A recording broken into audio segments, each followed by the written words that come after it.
Invité, je l'ai annoncé ce matin, c'est Wilfried Viaroundé, le secrétaire administratif du parti Mouel Bénin. Monsieur Viaroundé, bonjour. Bonjour, monsieur Bienvenue Tanguy. sur l'Actu Matin. Vous êtes Merci. là pour qu'on discute un peu de propositions de réflexion pour l'amélioration du contexte politique partisan au Bénin. Alors, un nouveau ministre pour faire actualité au gouvernement. On avait espéré en fait qu'un des partis satellites accède un peu au gouvernement, mais peine perdue. En tout cas, pour l'heure, qu'est-ce que cela vous inspire, la tête du nouveau ministre des Sports? La tête du nouveau ministre des Sports, je sais que le gouvernement est très pointilleux dans le choix des ministres qui opèrent autour du chef de l'État. La tête du nouveau ministre des Sports, ce n'est pas un homme que je connais particulièrement, mais faisant confiance à l'équipe actuelle, je sais que c'est quelqu'un qui fera le job. On va garder espoir. Donc, allez, venons-en à ce qui vous emmène par ici. Au thème de votre congrès, il y a quelques 30 jours, vous avez pris 7 résolutions qu'il me plaît d'examiner. La première qui parle d'idéologie politique que les partis doivent avoir. Et chez vous, c'est le patriotisme économique. Ai-je lu quelque part? À quoi est-ce que ça rime? Comment elle explique ça?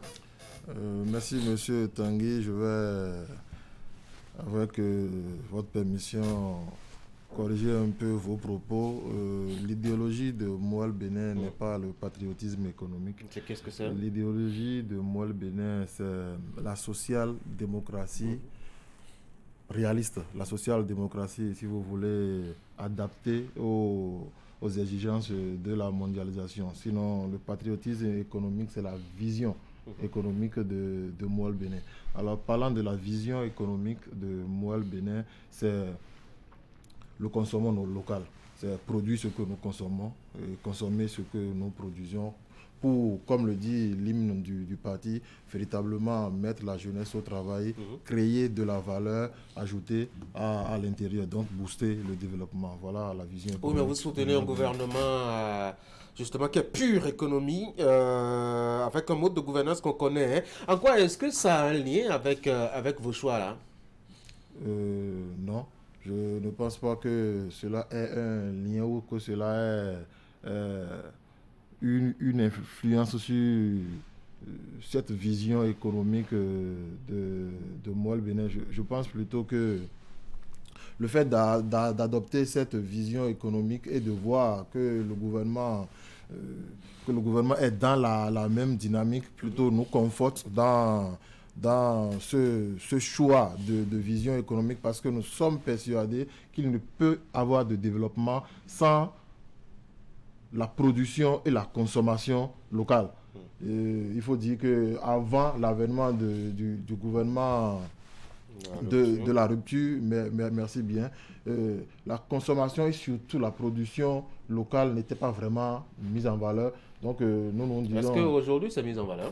Oh oui. Comment est-ce que c'est mis en valeur? Il n'y a qu'à jeter un coup d'œil sur la DGIZ pour s'en rendre compte. La DGIZ est née il n'y a pas longtemps. Hein. On peut faire des scores déjà à ce niveau. Mais c'est quand même le centre, même par excellence, de la production et de la valorisation de la consommation locale. Cette vision, comment vous faites pour la promouvoir à votre niveau, au niveau du parti, et surtout pour le partager avec les militants à la base? Parce que c'est le plus important. Hein? Il ne faut pas faire des incantations en haut là-bas, il faut expliquer aux populations ce que c'est. Au-delà des incantations, pour utiliser vos mots, M. Tanguy, Mouel Bénin croit tellement à cette vision économique que, nous avons actuellement un projet agricole qui permet de former les militants de Mouel Bénin désireux de s'investir dans l'agriculture afin de leur montrer l'importance de la production et de la consommation locale. Mouel Bénin, dans la reconstitution de son bureau politique national, a même dédié un poste de vice-président pour la promotion de la production locale et de la consommation locale. Et enfin, l'école du parti est là pour toutes les fois qu'elle a l'occasion de former les militants, de les aguerrir sur cette mais le thématique-là. défi, c'est d'amener la population à adopter justement le consommation local. Parce que là, la production, elle est là. On exploite même quelque peu, soit le maïs, le soja et bien d'autres céréales. Le défi, c'est de convaincre les gens à consommer. Voilà, d'où l'intérêt de transformer sur place. Et je pense que cet effort que fait le gouvernement à promouvoir la transformation sur place va booster cette nécessité-là de consommer sur place. J'ai d'ailleurs suivi une émission produite sur une des chaînes de la place qui montre que les t-shirts produits dans la DGIZ sont très aimés par la jeunesse béninoise, sont très aimés par les Béninois. C'est déjà un début. Pouvoir s'identifier à quelque chose qui est produit chez soi et trouver que c'est bien, je pense que... Est-ce qu'on en a déjà acheté au niveau de Moël Bénin, les t-shirts? Absolument. Ah oui, c'est vrai ça. On va le vérifier après. Alors, l'une de vos résolutions a proposé que tous les partis politiques soient financés, peu importe leur taille, leur score aux élections. De quoi scandaliser un peu ceux qui sont déjà contre le financement public des partis politiques. La charte des partis politiques, le code électoral... Aujourd'hui, la réforme du système partisan crée un déséquilibre au départ entre les partis politiques. Comment ça? L'une des missions des partis politiques, c'est d'animer la vie politique. Animer la vie politique a besoin de moyens. Ça fait un. Animer la vie politique a non seulement besoin de moyens, mais vu qu'il s'agit d'une mission accordé, sinon confié aux partis politiques, et que le gouvernement décide de réduire le nombre de partis politiques, heureusement d'ailleurs, partis de plus d'une centaine à 13 partis politiques, déjà on comprend que ceux-là qui sont passés par les mailles de ce filtrage-là ont satisfait à des conditions drastiques pour pouvoir exister. Cette simple existence-là, à notre sens, justifie déjà qu'on puisse les encourager à pouvoir efficacement animer la vie politique. Il ne s'agit pas... que vous vous mettez ensemble parce que la loi vous a demandé d'avoir des bureaux au plan national, au plan départemental et peut-être des militants aussi dans les communes. Ça va, on doit vous donner de l'argent de l'État. Monsieur Tanguy, est-ce que vous pensez réellement qu'aujourd'hui, il est facile de créer un parti politique? Moi, j'ai jamais essayé, hein, dites-moi. Plus que par le passé, c'est devenu une entreprise très, très, très compliquée. Et c'est bon. C'est une bonne nouvelle que ce filtrage-là existe. Mais si les partis politiques doivent animer la vie politique, si les partis politiques doivent aller à la conquête du pouvoir politique et que le gouvernement, que l'État, je ne vais pas dire le gouvernement, décide de financer les partis politiques, à minima, il faut quand même réserver une cagnotte pour équilibrer le jeu dès le départ. C'est vrai, nous ne sommes pas en train de dire que tous les partis politiques seront logés financièrement à la même enseigne. Oui, parce que par rapport aux résultats, on pourra avoir un bonus à accorder par rapport aux résultats. Mais au départ, ce serait une justice que de pouvoir quand même trouver un mécanisme adéquat pour financer tous les partis politiques. Un autre sujet dont vous avez débattu, le sujet de la transhumance qui a été évoqué à ce rendez-vous, et vous avez pensé qu'une loi pourrait permettre de limiter cela. Vous avez pensé vraiment aux Béninois là en pensant à une loi? Monsieur Tanguy, vous êtes vraiment pessimiste par rapport... Je ne suis pas pessimiste. J'ai observé pendant un bout de temps la classe politique nationale. Je sais combien de fois elle triche beaucoup et sans honte même parfois avec la loi. Absolument, nous sommes d'accord. Nous pensons à Moël Bénin que pour réduire encore, je dis réduire encore parce que quand même nous remarquons des efforts, réduire encore ce phénomène de la transhumance politique, il faut imposer aux partis politiques d'avoir une idéologie.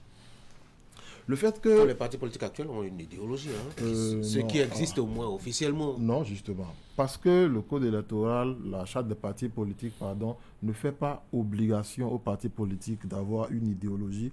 Regardez les statuts, les règlements intérieurs des partis politiques de la place, vous comprendrez ce que je dis, M. Tanguy. Il ne suffit pas d'avoir un nom politique pour dire qu'on a une idéologie. Alors, mais comment ça va se faire, cette limitation de la transhumance? je disais tantôt qu'il faut déjà commencer par imposer aux partis d'avoir une idéologie. À cause de par cette idéologie, les militants pourront décider de s'affilier à un parti politique plutôt qu'à un autre en considération de ce que ces militants-là veulent voir changer dans leur pays. Un parti politique sans idéologie, c'est un peu comme un groupe de personnes qui décident juste d'aller à la conquête du pouvoir. Mais pour faire quoi? C'est ça l'idéologie. Pour faire quoi et pour le faire comment? Lorsque les partis politiques seront installés sur des visions, sur des idéologies politiques, ceux-là qui adhéreront au parti, c'est comme l'ADN, la moelle épinière du parti politique. Ceux qui adhèrent à cette vision, à cette idéologie, du parti auront un peu plus de difficultés du jour au lendemain que de dire je ne veux plus défendre cette cause patriotique-là, je préfère aller en défendre une autre. Actuellement, sans vision, Monsieur Tanguy, on s'affilie à un parti politique à cause d'un leader politique, ce qui ne devrait pas être le cas. Donc nous pensons que imposer une vision politique, pas une loi, pas la loi, imposer une vision politique aux partis politiques réduirait la transhumance politique. Et vous avez parlé aussi de la création d'une 25e circonscription électorale. C'est un vieux débat évoqué, c'est un vieux sujet que vous ramenez sur la place publique. Est-ce que vous avez pensé au moins à l'opérationnalisation de cette idée-là? Absolument. Il faut déjà dire que nous ne sommes pas pionniers en la matière. Des pays comme le Sénégal l'ont fait et le réussissent bien. D'abord, l'opportunité de cette proposition, l'Assemblée nationale est dit être la représentation nationale. Il ne faut pas être forcément au Bénin pour être béninois, n'est-ce pas, M. Tanguy? Alors, si l'Assemblée nationale est la représentation nationale, nous trouvons que c'est injuste qu'une partie des Béninois, parce qu'ils ne sont pas au Bénin, ne puissent pas être représentés à l'Assemblée nationale. D'où cette proposition-là de créer une 25e circonscription électorale exclusivement dédiée à la diaspora. Cette diaspora-là a des besoins. Cette diaspora-là a acquis des expériences dans d'autres pays pour pouvoir mettre ces expériences-là au profit du Bénin. Et également... Ce sera un Béninois vivant à l'étranger ou un poste réservé aux Béninois vivant à l'étranger, ou comment ça va se faire? Là, vous parlez de l'opérationnalisation. Aujourd'hui, juste au congrès de Moelle Bénin, nous avons été entretenus sur une thématique par un consultant qui n'était pas au Bénin. Il a participé de bout en bout au congrès. Ça s'est très bien passé à cause de Internet. Il est possible qu'il puisse participer au débat même en restant à l'extérieur. Nous ne sommes pas en train de dire que ça va se passer comme ça. Mais l'opérationnalisation pourra être décidée pendant que cette décision-là de prendre la 25e circonscription électorale. Merci bien, M. Tanguy, sera adoptée. Sera validée. Oui. En tout cas, on espère bien que les gens vous entendront. Nous revenons un peu à l'actualité de la sous-région. Vous le savez, c'est le coup d'État. Avec des militaires qui surfent sur le besoin de la jeunesse de voir un peu les choses changer, notamment avec les rapports entre le pays et la France. Vous prônez une sorte de patriotisme, en tout cas dans le domaine économique, et je parie que vous soutenez le coup d'État. Pourquoi vous parlez que nous soutenons le coup d'État? Le patriotisme, c'est le patriotisme. Le patriotisme ne veut pas dire le coup d'État, M. Tanguy.